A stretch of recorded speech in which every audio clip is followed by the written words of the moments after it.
सबसे पहले तो आप सबका स्वागत, आपके सभी दर्शकों का स्वागत। और आज हम यहाँ मिलने आए थे। वैसे तो राजनीतिक भाषा में इसको शिष्टाचार मुलाकात कहते हैं, लेकिन मैं व्यक्तिगत तौर पे समझता हूँ कि ये हमारा एक आत्मीय मुलाकात थी, इस लिहाज से कि ये देश में जो परिस्थिति है अभी, जिस तरह से तानाशाही चल रही है, किसी को भी पकड़ करके बिला वजह जेल में बंद कर देना, इस तानाशाही के खिलाफ हम लोग पिछले कई सालों से लड़ रहे हैं और तानाशाही के खिलाफ इस लड़ाई में हम सब एकजुट हैं।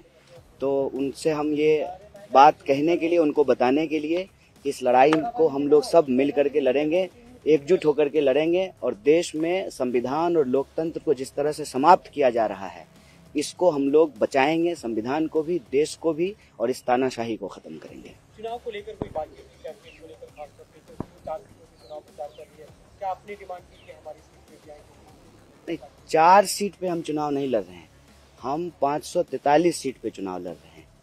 हम इंडिया अलायंस के सब लोग जो है घटक दल हैं और ये अलायंस पूरी तरह से एकजुट है। दिल्ली की भी 7 सीट पे चुनाव लड़ रहे हैं। तो जो भी हम लोग रणनीति बना रहे हैं वो किसी एक प्रत्याशी के लिए या एक पार्टी के लिए नहीं बना रहे हैं, वो दिल्ली के लिए बना रहे हैं, दिल्ली के लोगों के लिए बना रहे हैं, क्योंकि ये दिल्ली के लोगों के आत्मसम्मान का सवाल है।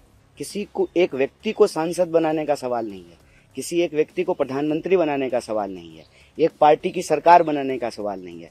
सवाल है कि दिल्ली के लोगों को जिस तरह से अपमानित किया जा रहा है, जिस तरह से दिल्ली में तानाशाही चल रही है, जिस तरह से सीएम साहब को पकड़ करके जेल में डाल दिया गया है, इस तानाशाही के खिलाफ और दिल्ली के अधिकारों पे जो रोज बरोज हमले हुए, जिस तरह से और सुप्रीम कोर्ट के डिसीजन को ऑर्डिनेंस के तहत बदला गया, जिस तरीके से बार बार विकास के कार्यों को अटकाने की कोशिश की जाती है एडमिनिस्ट्रेटिव तरीके से, और अंततः कई नेताओं को पकड़ करके चुनाव के बीच में जो जेल में डाला गया है, मैं समझता हूं कि ये दिल्ली के लोगों को अपमानित किया जा रहा है।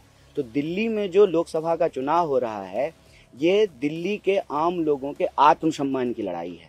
और दिल्ली के ऊपर जो तानाशाही थोपी जा रही है, देश के ऊपर जो तानाशाही थोपी जा रही है, उस तानाशाही के खिलाफ दिल्ली के लोग एकजुट रहें, एक साथ रहें और हम सभी सीटों पर, 7 सीटों पर मिल करके लड़ रहे हैं और मिलकर रणनीति बना रहे हैं।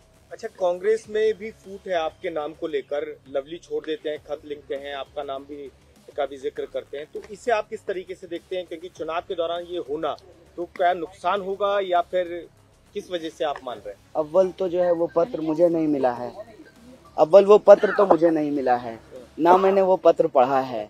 और आपको मालूम है कि देश भर में बीजेपी जो कर रही है वो ज्यादा खतरनाक है। रादर देन कांग्रेस के किसी पार्टी के नेता ने इस्तीफा दे दिया, उससे ज्यादा खतरनाक चीजें देश में हो रही है। हमने देखा कि सूरत में क्या हुआ, हमने देखा कि इंदौर में क्या हुआ, हमने देखा कि खजुराहो में क्या हुआ।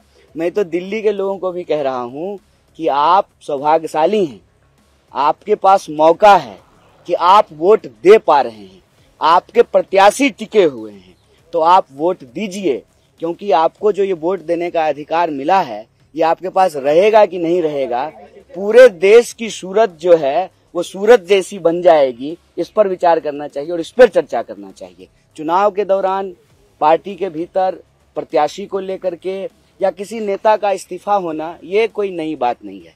नई बात ये है कि प्रत्याशियों को डरा के, धमका के बिठा देना, प्रत्याशियों को अपने साथ मिला लेना और चुनाव ही नहीं होने देना, ये ज्यादा खतरनाक बात है। अभी तारीख तय नहीं है, तारीख तय होगी तो आप लोगों को सूचित करेंगे। अभी तभी तारीख ही नहीं तय हुई है और हमने आपको कहा कि जो है ये मुलाकात जो है वो चुनावी नहीं है, वैचारिक है।